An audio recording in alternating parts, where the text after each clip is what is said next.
السلام علیکم پیارے بچوں، آج ہم پڑھیں گے 8ویں جماعت اردو کتاب سے۔ عنوان ہے ایک لڑکی۔ ایک نظم ہے جو اختر شیرانی نے لکھی ہے۔ اختر شیرانی ایک مشہور شاعر ہے، بہت ہی ماہر ہے اور اپنے اچھے انداز میں اچھے فصاحت اور بلاغت کے ساتھ اچھے الفاظ استعمال کرنے کے ماہر شاعر ہے۔ انہوں نے یہ نظم لکھی ہے جس کا عنوان ہے ایک لڑکی۔ ایک لڑکی، پہلے ہم اس نظم کو پڑھیں گے، اس کے بعد پھر تھوڑا سا اس کا کہیں کہیں مفہوم کی ضرورت ہے، ویسے اس میں انہوں نے بہت ہی آسان الفاظ میں اس کو استعمال کیا ہے۔ عزیز بچوں،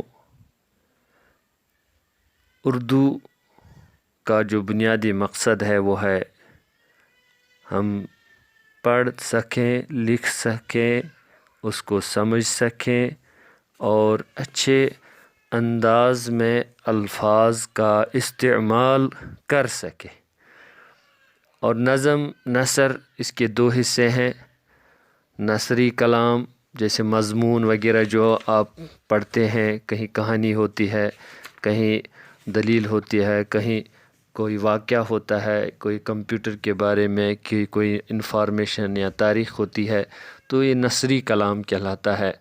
اور کہیں پر پھر دوسرا حصہ ہے نظم کا، جس میں کہیں نظم نعت ہوتی ہے، کہیں حمد ہوتی ہے، کہیں جو ہے ترانہ ہوتا ہے، کہیں شاعری غزل ہوتی ہے، کہیں کسی بچے پرندے کی جو ہے زبان میں استعمال کرتے ہیں۔ تو یہ جو ہے اس طرح سے ہمیں اصل مقصد ان سب حصوں کا، سب کا، صنفوں کا مقصد یہی ہے کہ ہم اردو اچھی طرح سے بول سکیں، لکھ سکیں اور پڑھ سکیں اور سمجھ سکیں، اور پھر جو ہمارے دماغ میں خیالات ہوتے ہیں ان کو ہم اردو کے الفاظ کا جامہ پہنا سکیں، ان کو استعمال کر سکیں۔ چلیے ہم پڑھتے ہیں ایک لڑکی کی جو یہ نظم لکھی ہے، اس کا عنوان دیا ہے ایک لڑکی۔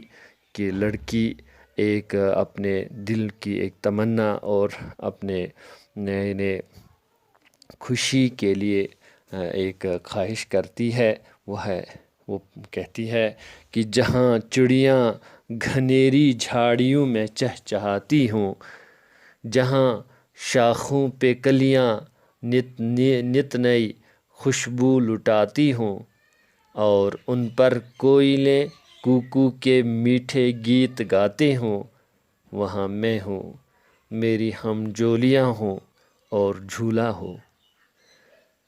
یہ لڑکی کہتی ہے کہ جہاں گھنیری جھاڑیاں، یعنی گھنی جھاڑیاں جہاں پر بہت پیڑ پودے ہوتے ہیں، پھول ہوتے ہیں، اور وہیں پر چڑیاں چہچہاتی ہوں، پھر شاخوں پہ کلیاں، یعنی خوشبودار پیڑ ہوں، کلیاں ہوں، چھوٹے چھوٹے پھول ہوں، اور ان پر کوئلیں پھر کوکو کی آواز کرتے ہوں، تو کتنا عجیب منظر ہے وہ، خوشبو اور بہترین خوشبو بھی ہے، آواز بھی ہے، سکون بھی ہے، اطمینان بھی ہے۔ تو وہاں یہ اپنی زندگی کو سکون دینا چاہتی ہے، کہتی ہے وہاں میں ہوں، میری ہم جولیاں، میرے ساتھ سہیلیاں بھی کھیلتی ہوں اور وہ جھولا بھی ہو۔ دوسرا بند ہے، دوسرا حصہ، جہاں برسات کے موسم میں سبزہ لہلہاتا ہو، ہوا کی چھیڑ سے ایک ایک پتا تھر تھراتا ہو، جہاں چشموں کا پانی نرم لے میں گنگناتا ہو، وہاں میں ہوں، میری ہم جولیاں ہوں اور جھولا ہو۔ دوسرے اس میں یہ کہنا چاہ رہی ہے کہ برسات کا موسم ہو، جو بارش کی وجہ سے سبزار ہوتا ہے، لہلاتی ہوتی کھیت ہوتی ہے، اور منع کرتی ہے وہ کہ ہوا کی چھیڑ سے کہ پتا تھر تھرا تو ہوا بھی ہو، جہاں چشموں کا پانی یعنی پانی بھی ہو، ان کی آواز بہت ہی اچھی لگتی ہے، وہاں میں ہوں، یہ تمنا۔ تیسرا حصہ ہے جہاں نہروں میں بہتا پانی موتی سا جھلکتا ہو، جہاں چاروں طرف گلزار میں سبزہ لہکتا ہو، جہاں پھولوں کی خوشبو سے بن کا بن مہکتا ہو، وہاں میں ہوں، میری ہم جولیاں ہوں اور جھولا ہوں۔ یہ اختر شیرانی بہت اچھے انداز میں انہوں نے یہ نظم لکھی ہے۔ پیارے بچوں، اس کو یاد کریے، اور یہ بہت ہی اچھی ہے۔ اس میں الفاظ بھی آپ کے سامنے آ گئے، یہاں پر لہلہاتا یعنی جب سبزے کی جو خوشی یعنی خوبصورتی ہوتی ہے اس کو لہلہانا، اور پتوں کی جو خوبصورتی ہوتی ہے اس کو تھر تھرانا کہتے ہیں، پانی کی جو آواز ہے اس کو گنگناتا کہلاتا ہے۔ تو یہ الفاظ